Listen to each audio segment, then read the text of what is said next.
Tatito Chicken Inasal. Halika't samahan nyo akong kumain dito guys sa pinagpipilahan at nagte-trending na kainan dito sa Sampaloc, Manila. Kaya naman kami dito sa Sampaloc, Manila, talagang dinayo namin tong chicken inasal nila. Tara!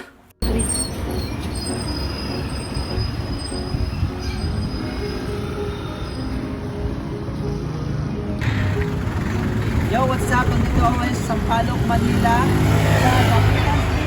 San Vicente Cruz. Okay, pupunta kami sa Tatito Street. Kakain kami ron. Tara, samahan nyo kami. Guys, let's go! At siya lang naman tagapagluto natin for today's video, si Kuya. Kaya naman nilatagan niya na agad tayo ng uling para makaluto na siya agad ng chicken inasal. At kung sa presyo, abot kaya at sobrang mura. Dito lang yan sa Tatitos Chicken Inasal.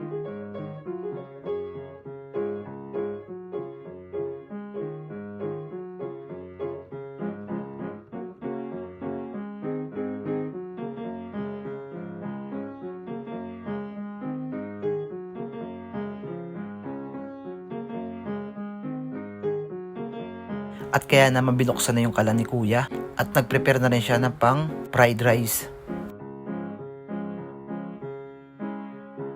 Naglagay ng mantika sa wok para mag-smoke at naglagay na rin siya ng egg.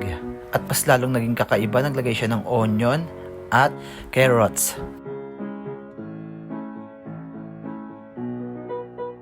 Tapos mekos-mekos ng kapiraso. Sabay lapagan ng dalawang tab ng kanin. Tapos mekos-mekos lang ulit. Ayan, sobrang bigat na ng wok dahil sobrang daming laman. Naglagay pa ng ibang ingredients. Spoil ko na kayo sa lasa, no? So, yung natikman ko to, talagang kakaiba. Sobrang sarap. Yung fried rice nila, parang may halong Hainanese chicken. Actually, yung lasa niya hindi siya pang Filipino food. Pang international food siya, guys. At ayun, kung pupunta kayo rito, para matikman itong simple at pang-international na lasa ng fried rice nila, sa burger nila, at sa chicken inasal nila. Nako, lalo na yung chicken fried rice nila. Tapos may mga side dish pa ng mga atsara. At ito lang naman ang simpleng store nila. Yan, sobrang solid, diba? Ito yung sinabi ko kanina, yung chicken fried rice nila, guys. Sobrang sarap.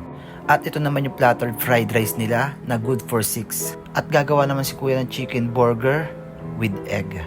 At ayun na nga, pinunasan ni Kuya ng butter yung ating tinapay. Pati yung sa loob, pinunasan na rin. Then, ginrill na rin pati yung tinapay. Pagkatapos nun, lapagan naman ng Japanese mayo yung ating chicken burger. Pagkatapos ng mayo, lapagan naman ng tomato at pepino. Tapos fresh na lettuce. At kala nyo doon natatapos ang burger, merong pang egg, guys. Yan, nilapagan pa ng egg. Sobrang solid, diba?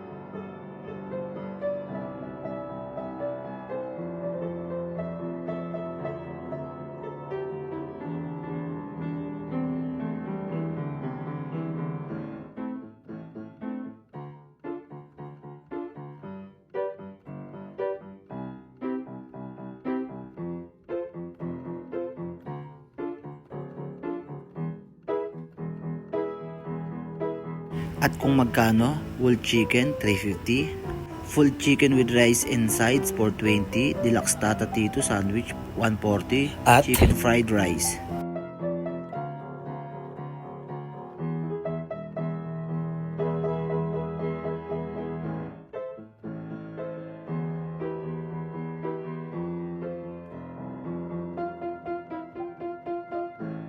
At ayun, kasama ko nga pala si Charlie Ladaran, shoutout sa'yo. At ayun, labis kami nagpapasalamat dalawa sa Tata Tito's Chicken Inasal. At kung bago ka lang sa page ko, please follow and like Jan TV and Tata Tito Chicken Inasal.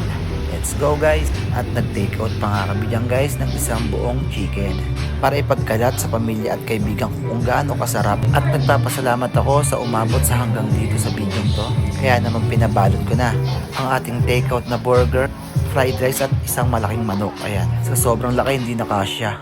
Sheesh!